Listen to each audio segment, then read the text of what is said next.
Mesdames et messieurs, bonjour. Bienvenue au journal hebdomadaire de l'Agence vietnamienne d'information. Voici les événements qui ont fait la une de l'actualité du 10 au 16 janvier. Le Premier ministre vietnamien Phạm Minh Chính s'est entretenu au téléphone jeudi 13 janvier avec son homologue chinois Li Keqiang à l'occasion du 62e anniversaire de l'établissement des relations diplomatiques Vietnam-Chine le 18 janvier. Les deux dirigeants ont convenu qu'en 2021, les relations Vietnam-Chine continuèrent de se développer et d'obtenir de nombreux résultats positifs. Des échanges de haut niveau ont eu régulièrement, notamment deux entretiens téléphoniques entre les secrétaires généraux Nguyễn Phú Trọng et Xi Jinping. Malgré l'épidémie, le commerce bilatéral est estimé à plus de 160 milliards de dollars en 2021. La ligne de métro Uyên Bang Cam Linh Hà Đông est mise en service. Les deux pays ont collaboré pour décongestionner les exportations agricoles aux portes frontières, travailler ensemble pour prévenir et lutter contre le Covid-19 et œuvrer au renforcement de la coopération ASEAN-Chine.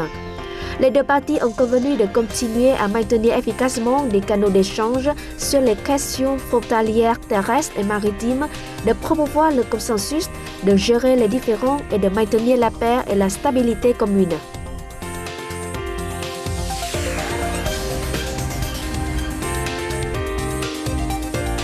Le Premier ministre Phạm Minh Chính a rencontré le 11 janvier à Hanoï Takeshima Kasai, directeur régional de l'Organisation mondiale de la santé OMS pour le Pacifique occidental.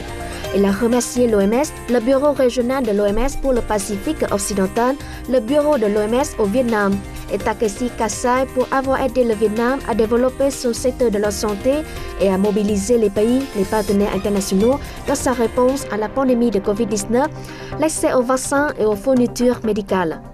Takeshi Kasai a exprimé sa gratitude au Vietnam pour ses efforts visant à soutenir tous les pays dans le combat contre l'épidémie et pour ses contributions actives à l'OMS et au programme COVAX. Il a tenu en haute estime la vision du Vietnam sur la protection de la santé et de la vie des personnes, la bonne direction du gouvernement vietnamien ainsi que les résultats obtenus en matière de prévention et de contrôle de l'épidémie, notamment la vaccination de masse. En particulier, Takeshi Kasai a apprécié le fait que le Vietnam continue d'ajuster les mesures plus strictes pour faire face aux variants Omicron.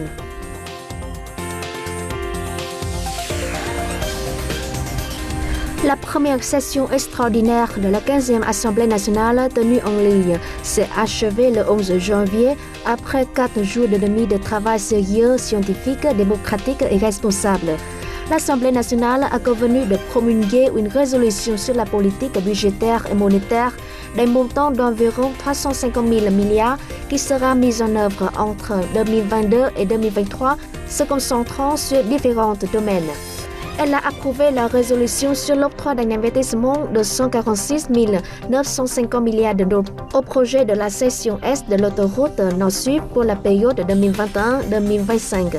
L'Assemblée nationale a adopté la résolution pour développer la ville de Cần Thơ rapidement et durablement pour en faire d'ici 2030 une ville écologique, civilisée, moderne.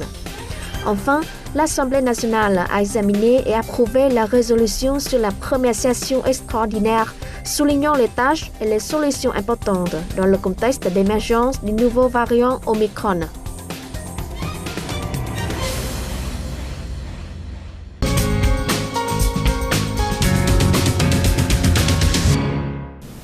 Le transporteur Vietjet a été classé dans le top 10 des compagnies aériennes low cost les plus sûres au monde 2022 parmi les 385 transporteurs aériens du monde par Airlines Ratings, célèbre site web sur la sécurité des compagnies aériennes.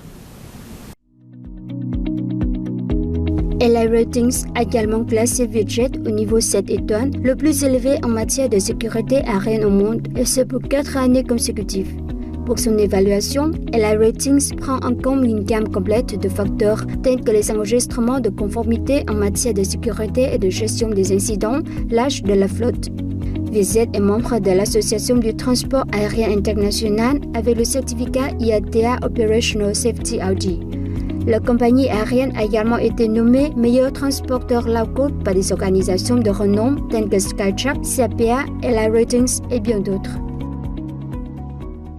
À ce jour, 7 pays et territoires se sont mis d'accord sur les propositions du Vietnam concernant la reprise de vols réguliers de transport de passagers. Il s'agit des États-Unis, du Japon, de Singapour, du Cambodge, de la Thaïlande, de Taïwan-Chine et de la République de Corée. D'après un représentant de Vietnam Airlines, cette compagnie aérienne a désormais repris des vols commerciaux réguliers de transport de passagers vers le Vietnam depuis les États-Unis, le Japon, la République de Corée, Taïwan-Chine, Singapour, la Thaïlande, le Cambodge. Ces lignes desservent tous les passagers qui satisferont aux réglementations en matière d'immigration et médicale du gouvernement vietnamien.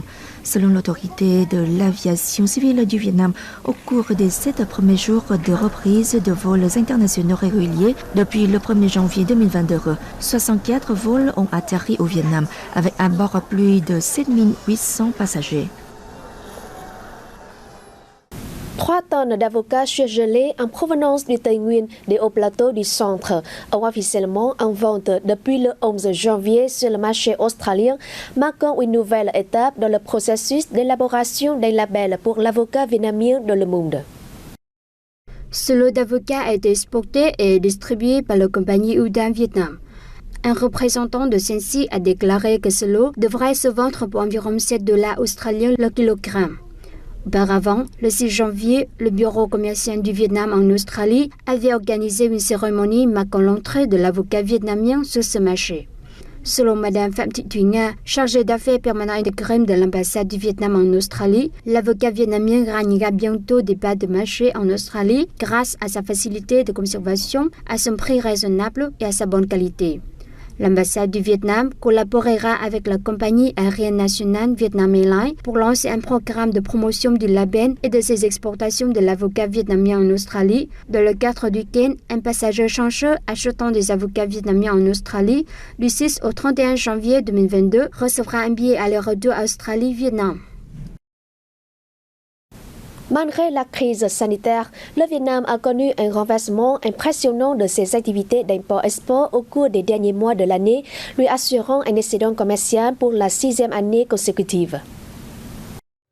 Selon le département du commerce extérieur relevant du ministère de l'Industrie et du Commerce, si les produits agricoles et aquatiques ont joué un rôle central dans la croissance des exportations cette année, ils ont été remplacés par des produits transformés. Les entreprises nationales ont fait de gros investissements dans la fabrication et la transformation et se sont davantage concentrées sur la production de produits à haute valeur ajoutée et à fort contenu technologique, parallèlement à la diversité accrue des produits d'exportation répondant aux demandes du marché. Les entreprises vietnamiennes ont optimisé les accords de libre-échange, en particulier les ALE de nouvelle génération, pour dynamiser leurs exportations.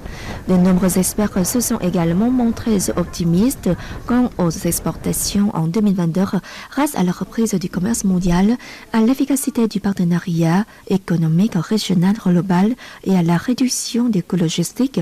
Ils ont affirmé que le Vietnam maintiendrait une forte croissance de ses exportations, ce qui posera des bases solides pour le développement économique du pays cette année.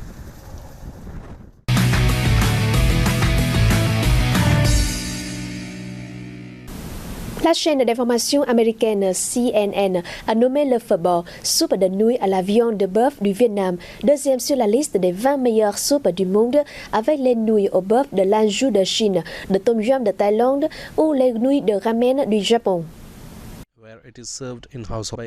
Selon CNN, le bouillon est mijoté pendant des heures avec de la cannelle, de l'anis étoilé et d'autres épices chaudes pour créer une base merveilleusement aromatique.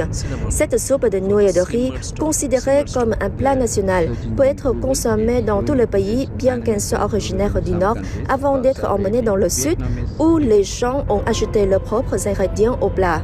Le pho a reçu des commentaires élogieux des magazines de voyage mondiaux depuis des décennies et aucun visiteur au Vietnam ne manque de le goûter.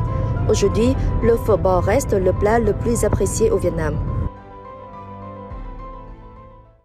Passionnée par le Vietnam, la danseuse française Emmanuelle Vincent, mariée à un banro vietnamien, a chorégraphié de nombreuses danses qui reflètent la vie du peuple vietnamien. Ces danses ont reçu un accueil enthousiaste de la part du public et sont très appréciées des critiques d'art. Dans cette danse dénommée variant, une femme porte de nombreux masques faciaux afin que personne ne puisse la reconnaître. La danse est inspirée de la vie quotidienne des femmes vietnamiennes. La danseuse Emmanuelle Vincent a fait savoir qu'elle avait créé Variant pendant qu'elle était à Saigon. Elle a vu beaucoup de femmes porter de longues vestes avec des masques faciaux pour se protéger du soleil ardent. Lorsque le soleil se couche, elles enlèvent leurs vestes et leurs masques et deviennent des personnes complètement différentes. Emmanuelle Vincent a été formée à la danse et au théâtre. Animée par un fort amour pour la culture vietnamienne, elle a composé sa danse Variant en 2017 qu'elle a interprétée dans plusieurs pays du monde. À chaque titre traditionnel du Vietnam, Emmanuelle Vincent chorégraphie des danses pour le groupe culturel et artistique Trường Sơn de la communauté vietnamienne en Belgique, dont ses beaux-parents sont membres. Avec Chu Minh Thi Nguyen et Pierre La Rosa, Emmanuelle Vincent est membre du groupe artistique Cosé Sinh-Tố ou Mélangeurs. Ils ont également rejoint divers projets de coopération avec le Vietnam. Elle espère que la pandémie de Covid-19 sera bientôt maîtrisée afin qu'elle puisse retourner au Vietnam et réaliser de nouveaux projets artistiques. Une exposition intitulée Mùa trong vườn, saison dans le jardin des femmes peintres Trang Thanh Hiền et Nguyễn Mỹ Ngọc est actuellement en cours à l'Université des Beaux-Arts du Vietnam. L'exposition présente de nouvelles œuvres pour les amateurs d'art au début de 2022. Trang Thanh Hiền et Nguyễn Mỹ Ngọc sont tous les deux chercheurs de cours à l'université. Hiền présente à l'exposition une sélection de gravures sur bois inspirées de fleurs et Ngọc des gravures sur cachot combinées à la mono-impression.